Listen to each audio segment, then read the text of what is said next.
about everybody else have you been following this case of the healthcare killer? On Wednesday of last week, if you don't know, the CEO of UnitedHealthCare was murdered going into a hotel in New York with a guy with a silencer. The killer wrote the words delay, deny, and depose on the bullets. And today, police apprehended a suspect at a McDonald's in Altoona, Pennsylvania. He was said to be carrying a gun. That is the guy.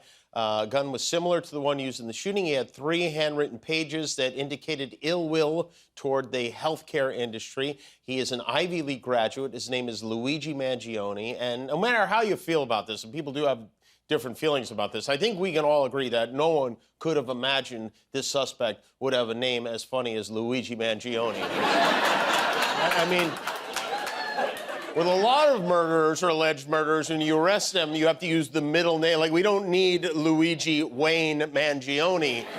It's not necessary. He was arrested after looking suspicious in the McDonald's. Doesn't everyone look suspicious in a McDonald's? Just sitting down and eating there is suspicious at McDonald's. Early reports indicate that the gun used in the shooting may have been created with a 3D printer, which, I'd read it. Had I known this was a real thing, I never would have spent so much time making fun of guys with 3D printers. But the mayor of New York, Mayor Eric Adams, announced the arrest at a press conference today, which is interesting because Mayor Adams himself was arrested in September, and then there he is announcing the arrest of another alleged criminal. It's like that Spider-Man meme. He's like, wait, you? And, of course, the internet sleuths have been digging up whatever they can on this guy. Someone even found his Goodreads account, is where you review books. And one of the books he reviewed is the Unabomber's Manifesto. He gave it 4 stars out of 5. He reviewed the Unabomber, and he reviewed Steve O's autobiography. He gave that one 3 stars. Maybe if Steve O had written a better book, he'd have just hit the guy in the nuts with a T-ball bat instead. We're going to be hearing a lot about this suspect over the coming months. Diddy is like, thank God. Someone else, please. The other big story in New York is the new highest-paid athlete in the history of sports. The New York Mets last night signed outfielder Juan Soto to a $765 million deal, stealing him from their hated crosstown rivals, the Yankees. And as a Mets fan, I have to say I am very excited to see how terribly this will inevitably go for us. It's especially fun they took him from the Yankees, the franchise that invented the art of stealing superstars away from lesser teams. But that bit of justice did not penetrate the thick, Jeter-infected head of blue blood star and Yankees fan Nicholas Turturro, who posted this. Hey, Juan Soto, I got 2 words for you. You. That's right. You and the horse you rode in on, and the cavalry behind you. That's right, mother. You don't even choose the Dodgers. You don't even choose the Dodgers. You go off Broadway to the Mets. You don't want to be on Broadway? That's it. Let's stick it up his ass. That's right. Let's go out. Let's get Burns, Freed, Bregman. Let's Teoscar. I don't give a Now, we're not around. Take those grungy, whatever those those stupid Mets. Okay, Nick, let's try that again. This time, dial it back about 20%. It's a bit big. And also, you're not actually on the team. You're 5'6", so try not to use the word we, okay? Run it again from the top. Another off-putting New Yorker. President Trump was in Paris this weekend. Napoleon Bonespurs showed up for the grand reopening of the Notre Dame Cathedral. The visit gave Trump a chance to arm wrestle French President Emmanuel Macron again. Every time these two get together, they grab each other by the hands, and they kind of like... they embrace and struggle. And this started in 2017. It's kind of an impromptu display of machismo, I guess. And now it has turned friendly, bro-y, even a little bit gay, maybe. They cannot keep their hands off each other. It's remarkable how much contact they make. At one point, it was like they were struggling for control of a lightsaber. Like, what? Yeah. Be careful with that thing, that you don't want to ruin that beautiful hair. Yeah, and then Darth Tax Evader offered an off-the-cuff assessment of both the French president and the French people. We had a great relationship, as everyone knows. We accomplished a lot together, and the people of France are spectacular. I guess it's one of our largest groups in the United States, French people. And we respect them and we love them. Very talented people. extremely energetic people, as you know very well. Yeah. Sexy people, people who know how to kiss with a tongue, is that tongue they call it, the French kissing with the tongue. Trump also got some time in Paris with Prince William. Yeah. There they are. After many years, Trump finally found somebody with a gaudier house than Mar-a-Lago. Look at how he's sitting. Look at the future king and the Burger King. It's Prince of Wales and a beluga. It's like sits like a walrus.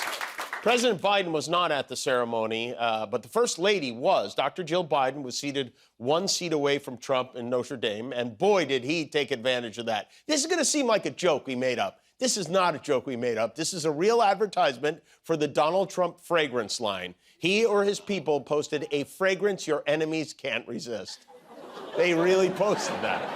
But I guess he didn't have a choice. He had to use that picture because he doesn't have a picture of his own wife smiling at him. And although if you do zoom in on Jill Biden, you see she may just be holding her breath there. It's not, even after all these years, Trump still can't tell when a woman is faking it. Let me just restate something for you.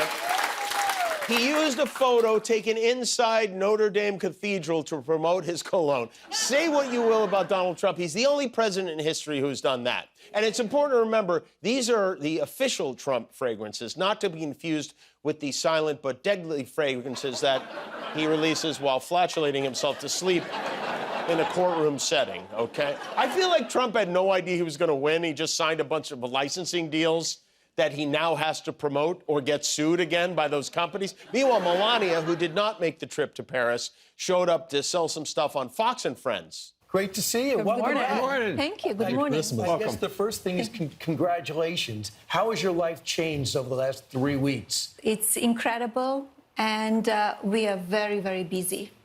The life is the pace of it. The life is the pace of it.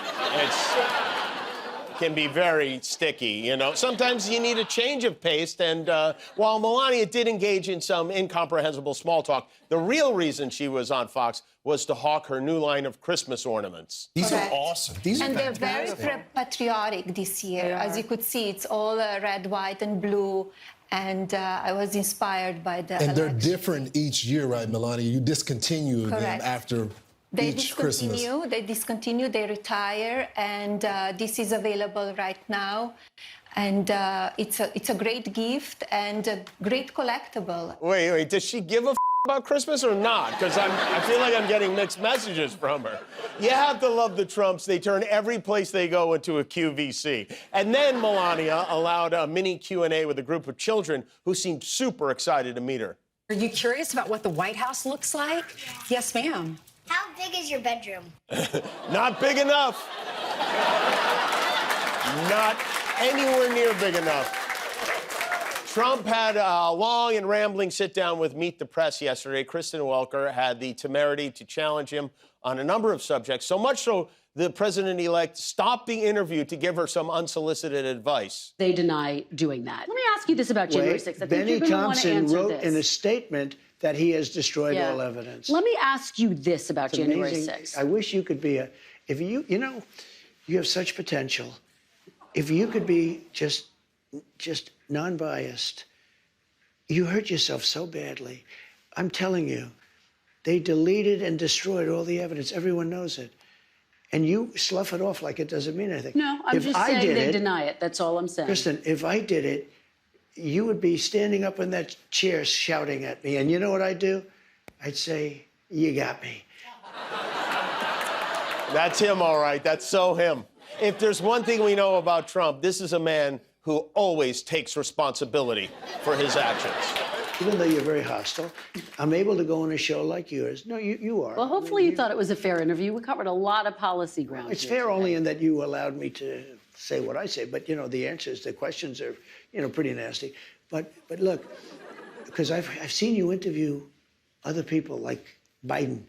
And I've never interviewed President Biden. when I say you, I'm talking metaphorically. I've seen. Okay. Oh, metaphorically. He meant metaphorically. Oh, if that's the case, I think we've all metaphorically interviewed Joe Biden, right?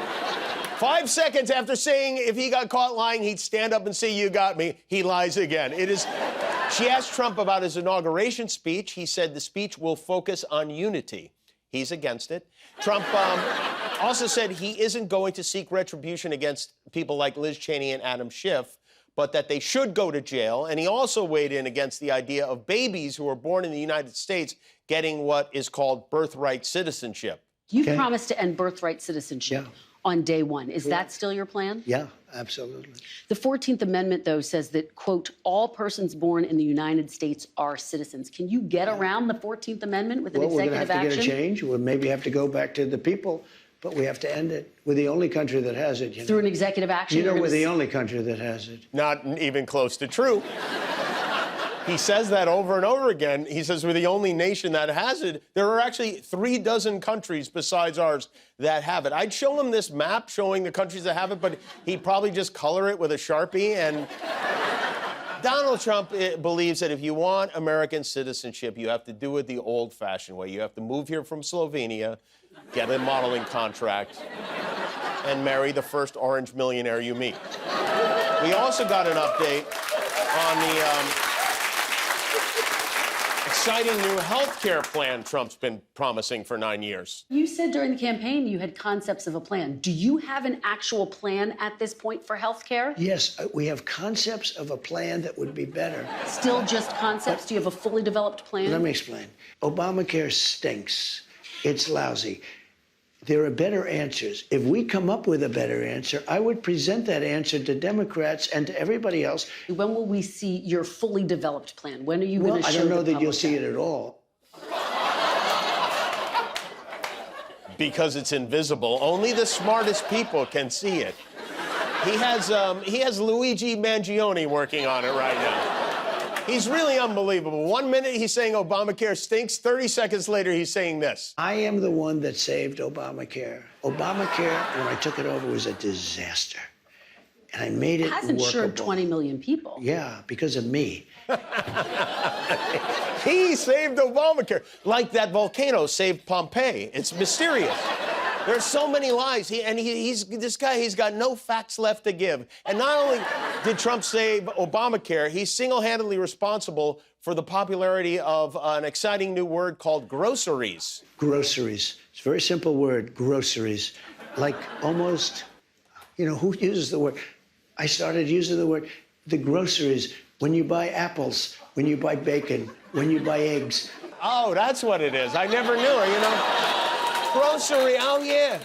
Before President Piggly J. Wiggly, no one had ever heard that word before. Trump got the Honorary Patriot of the Year award, courtesy Fox News this week. Fox may have some slots to fill because Trump has so far nominated 12 members of their air staff to work at the White House as part of his team. He has assembled a veritable whack pack of cabinet picks. The newest is Lena Hababa, who's his former defense attorney, who will now be counselor to the president. And from Pete Hegseth to Dr. Oz to RFK, each nominee is nuttier than the last. So while this is all very unsettling to those of us who care about who is running our country, it's also a lot of fun for kids. From the makers of Guess Who comes Milton Bradley's newest guessing game, Guess Who Trump Appointed. Can you guess who Trump appointed? Try not to feel so disappointed. Has your person ever shot her puppy in a gravel pit? No. That bitch had it coming. Is your person a TV doctor who promotes shady weight loss supplements? Sorry. I was friends with Oprah. Does your person have a worm in his brain? Wanna see me do some push-ups in my jeans? Is your person a woman of color? Just kidding. Woman of color? Is your person a billionaire who jumps around like a dip? Are you Elon Musk? Bingo. Elon! Who gives about the boards game stuff? He's made a lot of crazy picks. It's a big lead bag of dicks. Can you guess who Trump appointed? Guess Who Trump Appointed from the makers of Brutal Operation, the Radical Lunatic Sex Change Game. Available at AutoZone.